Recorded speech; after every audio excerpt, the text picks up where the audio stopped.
지난주에 모퉁이 머릿돌 비유를 대제사장들과 또 장로들에게 하신 세 번째 비유라고 말씀을 드렸는데 조금 정정하겠습니다.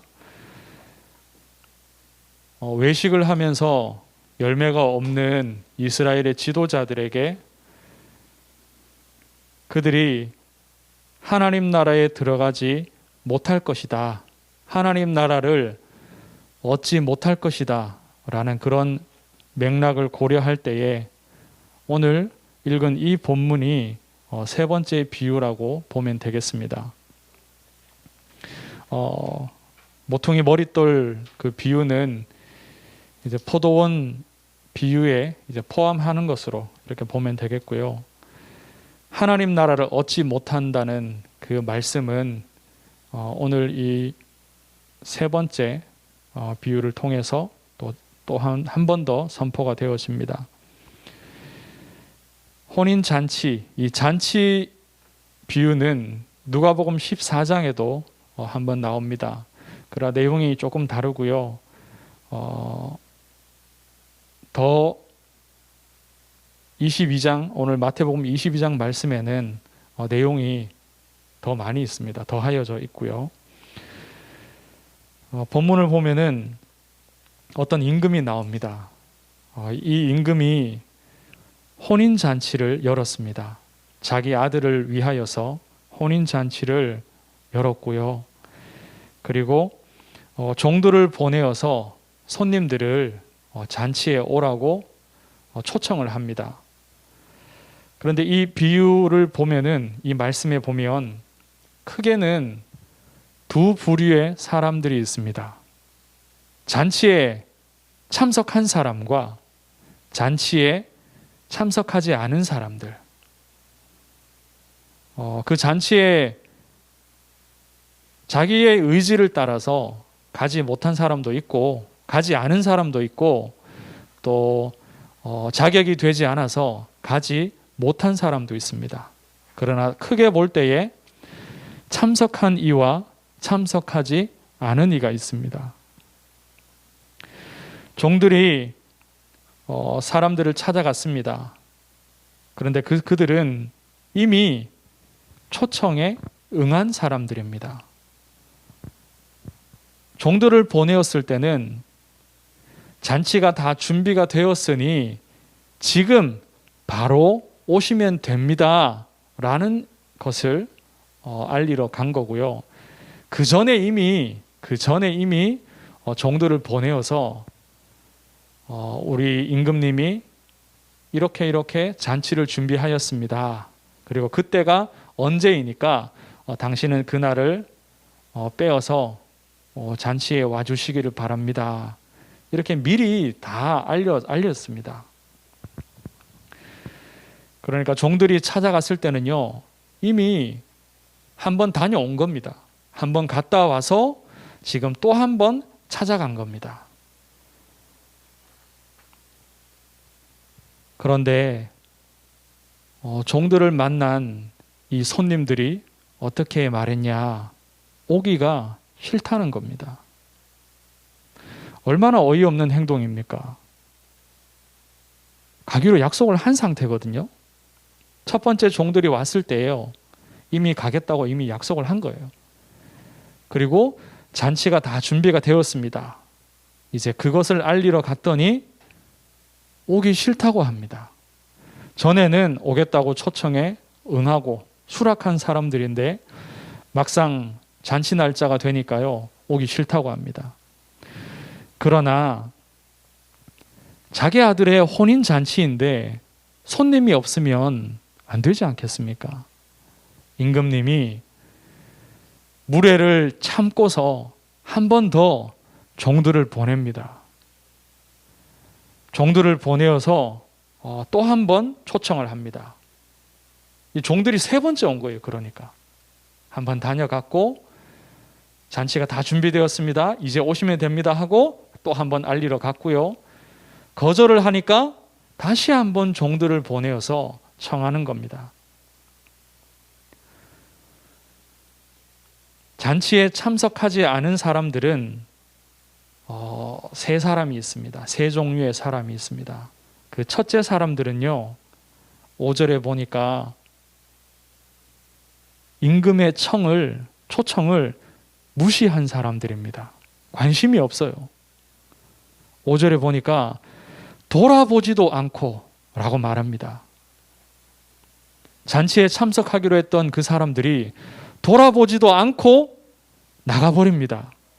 어디로 가느냐? 한 사람은 밭으로 가고 한 사람은 사업을 하러 갑니다.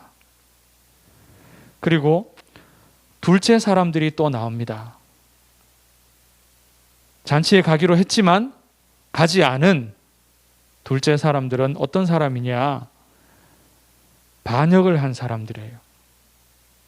6절에 보니까 반역을 했습니다. 어떻게 반역했냐? 감히 왕의 종들을 모욕하고 죽였습니다. 이건 너무너무 말이 안 되지 않습니까? 물론 비유의 말씀으로 이제 지어낸 말씀이죠. 그런데 실제적인 상황을 또한 이야기하고 있는 바이기도 합니다. 왕이 보낸 종들을 죽이고 모욕하고 죽인다는 그것은요, 왕에 대한 반역입니다. 있을 수가 없는 일이죠. 그들은 임금의 진노를 사서 진멸당하고 맙니다. 바로 이스라엘이 실제로 이렇게 한 겁니다. 그들은 하나님이 보내신 선지자들을 무시했습니다. 하나님이 보내신 선지자들을 모욕하고 심지어 죽이기까지 했습니다. 그래서 임금이 노하여서 군대를 보내고 살인한 자들을 진멸하고 그 동네를 불살랐죠. 실제로 이러한 일들이 과거에 일어났고 이제 예수님의 이 비유의 말씀 이후에 또 일어납니다. 이스라엘이 하나님이 보내신 선지자들을 가두고 때리고 죽이면서 하나님의 말씀대로 따르지 않았습니다. 그래서 어떻게 되었냐?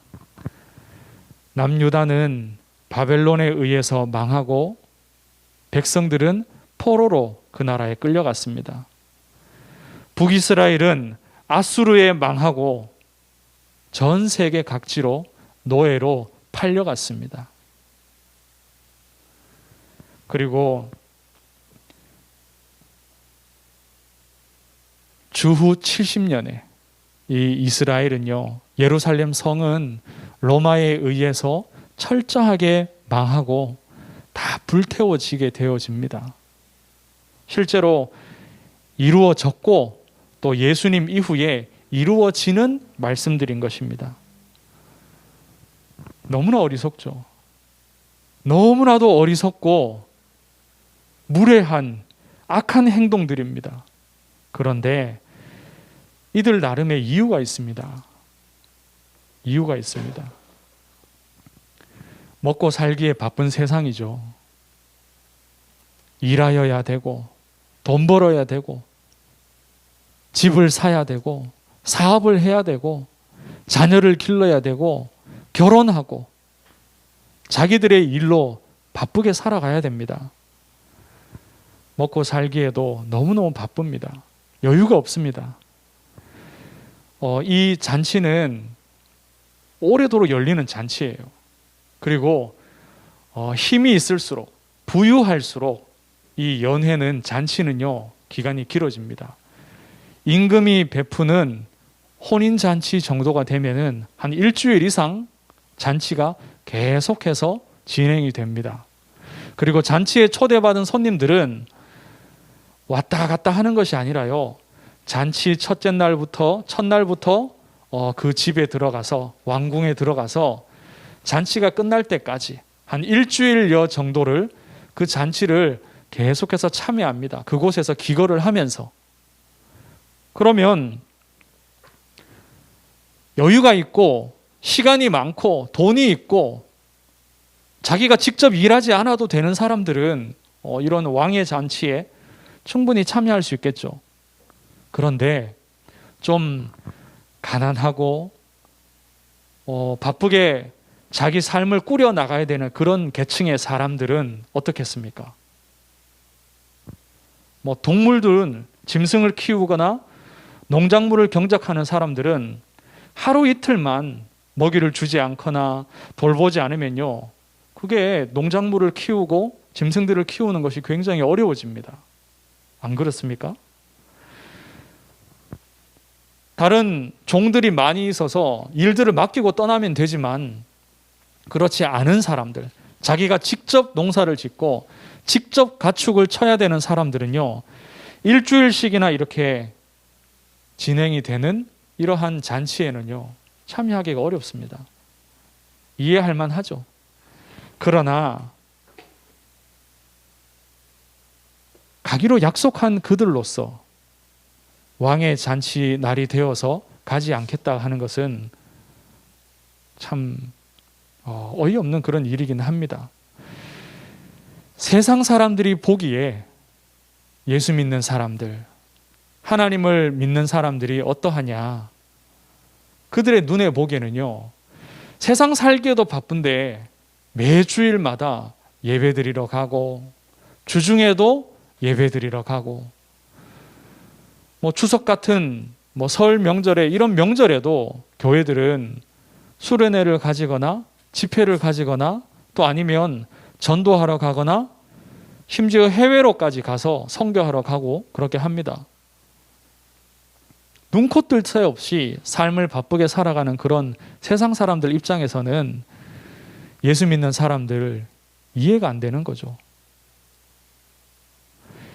약속을 깨뜨리는 그들이 미련한 게 아니라 하나님 섬기는 이 일에 삶의 중심을 두고 이 일을 우선순위로 두고 예배드리는 이 일에 많은 시간과 물질을 쏟는 우리 예수 믿는 사람들이 그들 보기에 미련한 겁니다. 이유가 있는 거죠. 그들이 왕의 잔치에 참여하지 않은 데는 이유가 있습니다. 그리고 하나님의 사람들이 와서 세상 사람들에게 말합니다. 종들이 와서 왕의 전가를 전달하는 것처럼요, 말합니다. 당신들은 틀렸다. 그렇게 하는 것은 바르지 않다. 그것은 죄이다. 하나님을 섬겨야 되는데 당신이 하는 그것은 우상을 숭배하는 것이다. 점을 치고 형상 앞에 절하는 것은 우상 숭배다. 당신이 하는 그 일은 죄악이다. 동성애는 죄악이고 자기의 즐거움과 자기의 뜻과 의지를 따라서 자신의 결정을 따라 하는 그것이 사랑이 아니다.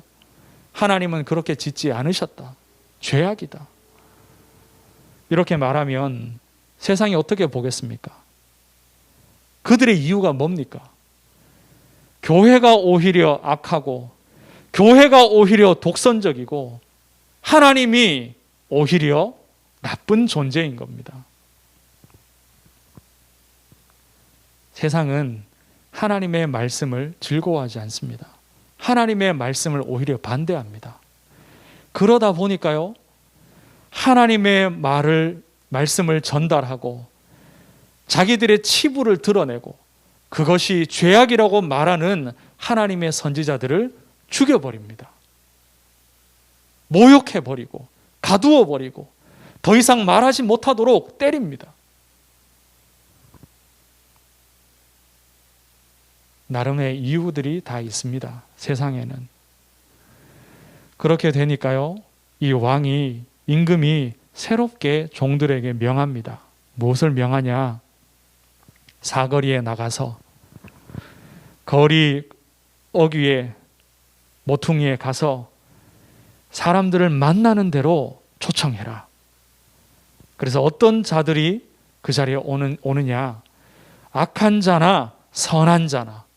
종들이 악한 자를 만나도 초청하고 선한 자를 만나도 초청하고 다 초청했습니다.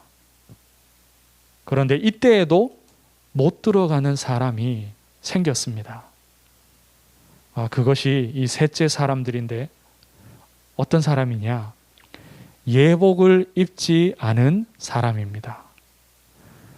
누구든지 왕의 잔치에 참석할 수가 있는데 예복을 입어야 되는 최소한의 조건이 있습니다. 그것은 왕에 대한 존중과 왕에 대한 예의를 갖추는 거죠. 예복을 입지 않은 이 사람은요, 게으른 사람입니다.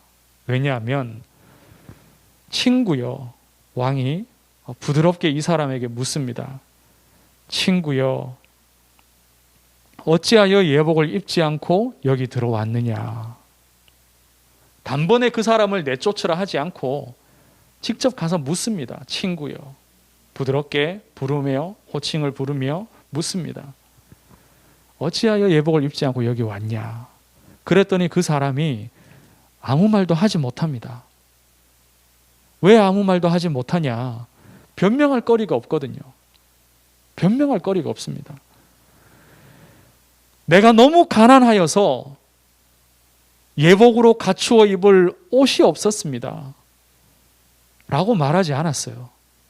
이 사람이 할 말이 없다는 그것은요, 자신이 예복을 입어야 한다는 사실을 알고 있고 예복을 입을 수 있는 형편이 된다라는 겁니다. 아무런 변명이 없다라는 얘기예요. 그래서 결국 이 사람은 게으른 사람입니다. 나태한 사람입니다. 알고 있지만 행하지 않은 사람이고요.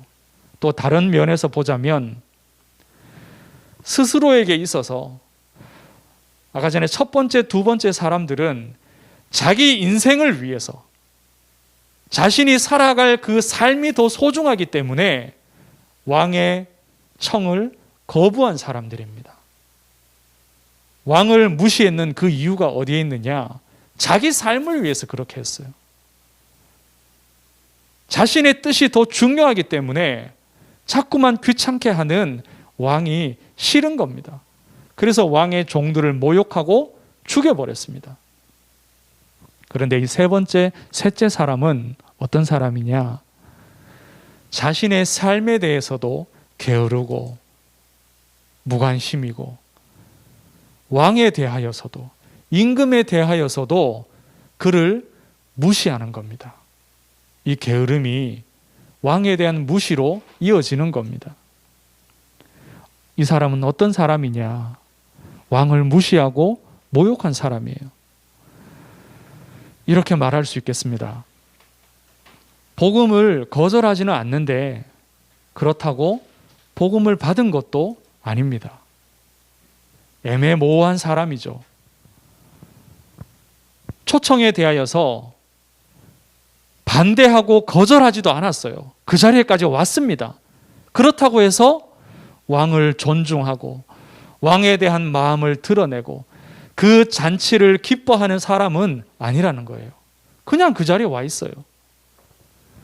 복음을 거절하지 않지만 복음을 받은 것도 아닌 사람입니다. 지난주 현장에서 스님 한 분을 만났습니다. 우리 캠프팀에서 한 서너 번 이미 만났던 분인데요. 지난주에는 저도 그 자리에 그 법당에 가서 그 스님을 같이 만났습니다. 그 스님이 우리 목사님들에게 대하여서, 전도자들에게 대하여서 아주 호의적이에요.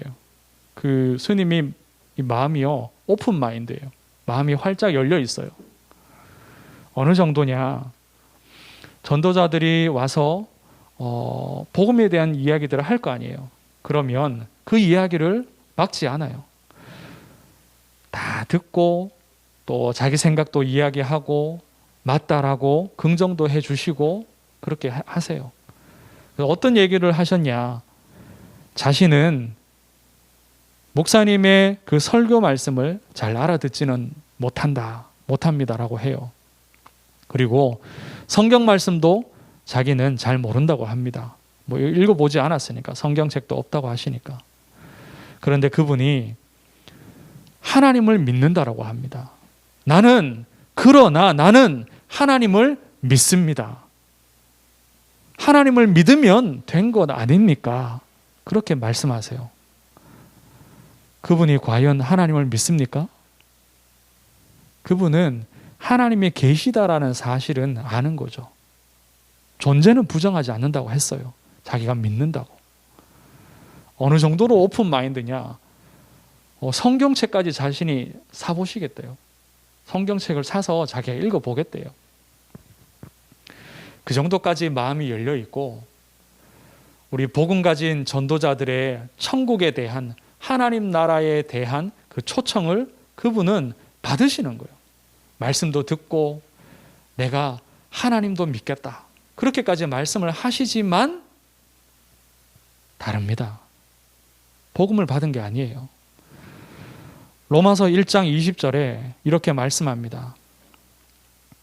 창세로부터 그의 보이지 아니하는 것들, 곧 그의 영원하신 능력과 신성이 그가 만드신 만물에 분명히 보여 알려졌나니 그러므로 그들이 핑계하지 못할지니라. 무슨 말씀이냐 하면 자연 계시를 말합니다. 하나님의 살아계심이, 하나님의 신성이 어디에 깃들여져 있냐? 모든 자연 만물에, 그리고 심지어 특히 하나님의 형상을 따라 지어진 우리 사람에게 있습니다.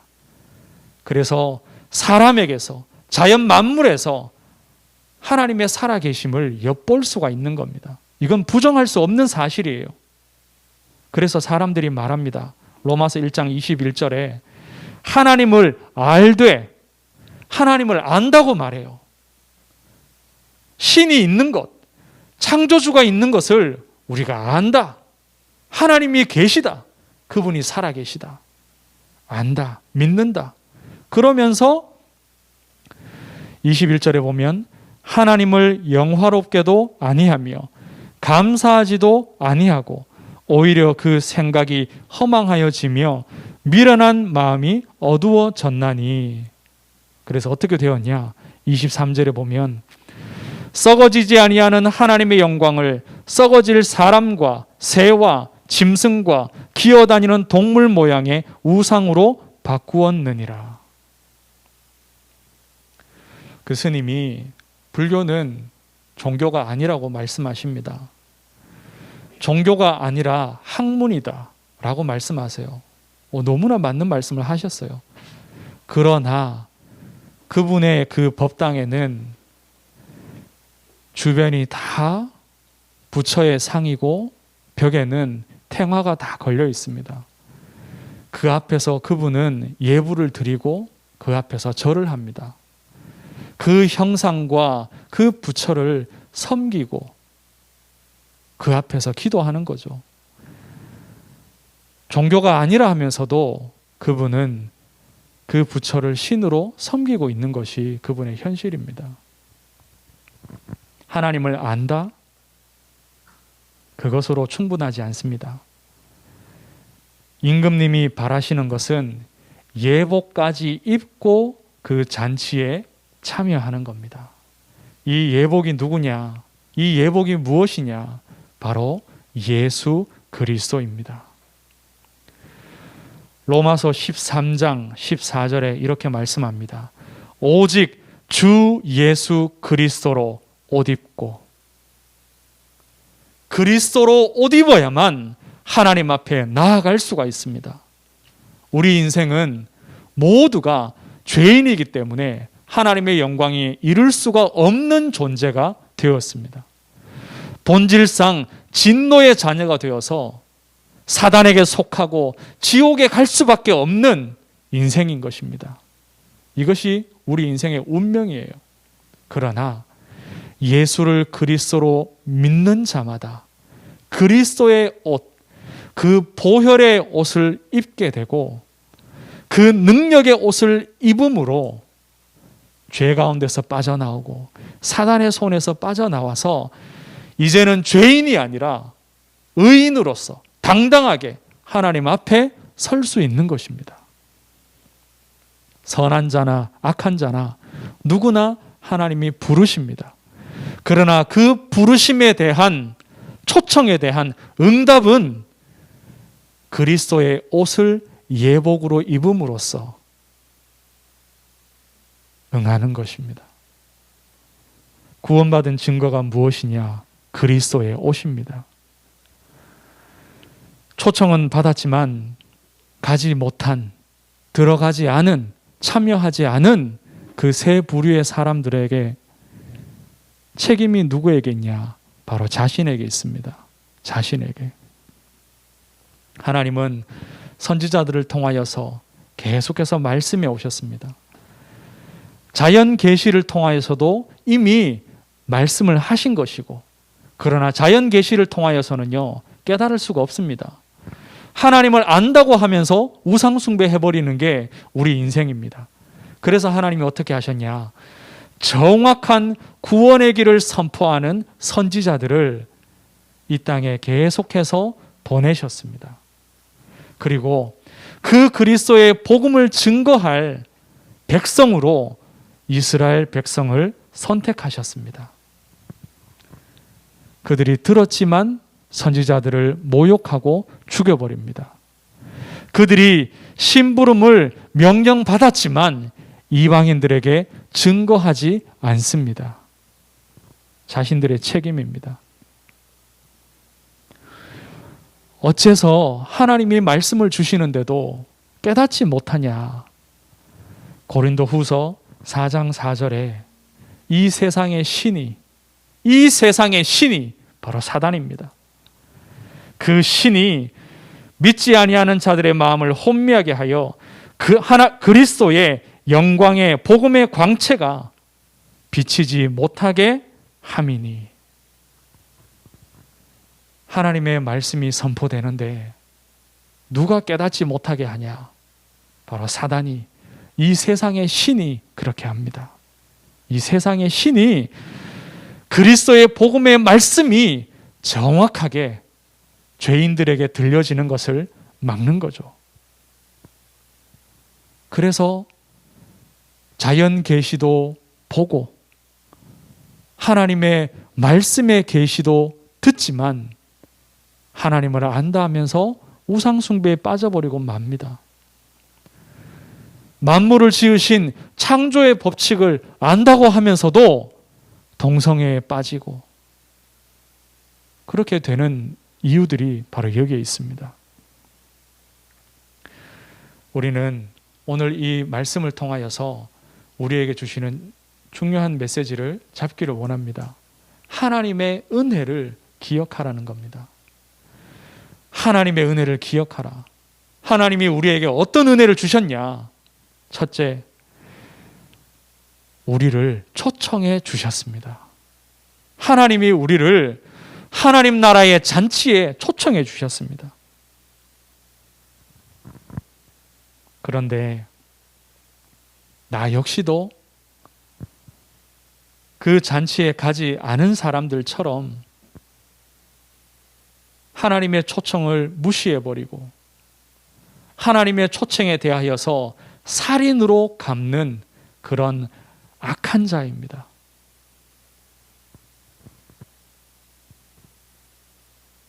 사단의 속임을 따라서 하나님의 말씀을 무시하고 하나님의 말씀을 반역하고 하나님을 조롱하고 대놓고 우상숭배하고 살아온 이들이 바로 우리 자신입니다. 우리의 부모 세대가, 조부모 세대가, 우리의 선조들이, 우리 민족이, 이 땅의 모든 민족이 하나님 앞에서 이 비유에 나온 사람들처럼 행한 것입니다. 그럼에도 불구하고 하나님은 우리를 초청하셨습니다. 유대 민족에게만 이 초청을 하신 것이 아니라 처음부터 우상숭배 가운데 있었던 우리 이방인들, 우리에게까지 하나님이 이 초청의 은혜를 베풀어 주셨습니다. 그리고 여기에서 그치는 것이 아니라 아무리 초청을 받았다 할지라도요, 예복을 입지 않고서는 하나님의 나라에 갈 수 없습니다. 이것을 아시는 하나님께서 강권적으로 성령의 강권적인 역사 속에서 그리스도가 들려지고 그리스도가 믿어져서 그 그리스도를 영접할 수밖에 없는 자로 우리를 택하여 주신 겁니다. 에베소서 오늘 본문 말씀에 제일 끝절요 14절 말씀에 청함을 받은 자는 많되 택함을 입은 자는 적으니라. 많은 사람이 초청을 받았지만 하나님의 은혜를 입었지만 다 구원받는 것이 아닙니다. 하나님이 택하여서 성령으로 역사하시는 자, 그래서 예복을 갖추고 예복을 입을 수밖에 없도록 만드신 그들이 바로 하나님의 택한 백성입니다. 에베소서 1장 4절에 이렇게 말씀합니다. 곧 창세전에 그리스도 안에서 우리를 택하사 우리로 사랑 안에서 그 앞에 거룩하고 흠이 없게 하시려고 그 기쁘신 뜻대로 우리를 예정하사 예수 그리스도로 말미암아 자기의 아들들이 되게 하셨으니. 아멘. 하나님께서 우리를 미리 택하셨습니다. 창세전에 택하시고 예정하셔서 그리스도의 예복을 입도록 만드신 겁니다. 말씀을 맺습니다. 우리는 하나님의 은혜로 초청을 받았습니다. 우리는 하나님의 은혜로 택하심을 받았습니다. 그리고 여기에서 그치지 아니하고 지금도 그 성령으로 우리에게 역사하십니다. 우리는 악한 그런 마음들이 시도 때도 없이 나옵니다. 우리 속에서. 내 육신의 삶을 내 욕심대로 거짓말하며 살고 싶은 그런 마음들이 수시로 우리에게 일어납니다. 그러나 하나님께서 하나님의 성령을 통하여서 우리를 도우시고 인도하시고 또다시 말씀 속으로 들어오고 또다시 하나님 앞에서 기도하고 또다시 그리스도의 언약을 붙잡도록 하나님께서 만들고 계십니다. 그렇게 일하고 계십니다. 로마서 8장 26절, 27절에 보면 성령이 우리를 위하여서 어떻게 일하시느냐 말씀하십니다. 우리의 연약함을 도우시고 말할 수 없는 탄식으로 우리를 위해서 친히 간구하신다고 말씀하십니다. 우리가 하나님의 얼마나 큰 은혜를 입었는지 그 은혜를 깨닫고 또 성령 안에서 그리스도 안에서 온전히 누리시기를 주의 이름으로 축원합니다. 하나님 아버지 은혜를 감사합니다. 우리를 긍휼히 여기시고 절대로 들어갈 수 없는 그 천국 잔치에 우리를 참여시키시니 감사합니다. 우리의 의지와 상관없이 하나님의 택하신 그 뜻을 따라 성령의 역사 속에 그리스도를 믿게 하시고 그 그리스도를 붙잡고 하나님 앞에 설 수밖에 없도록 우리의 인생을 인도해 가시니 감사합니다. 날마다 이 은혜를 누리게 하시고 그 은혜를 온 땅의 모든 민족에게 증거할 수 있도록 일하여 주시옵소서. 이 일에 우리 교회를 사용하여 주옵소서. 살아계신 예수 그리스도의 이름으로 기도드리옵나이다. 아멘.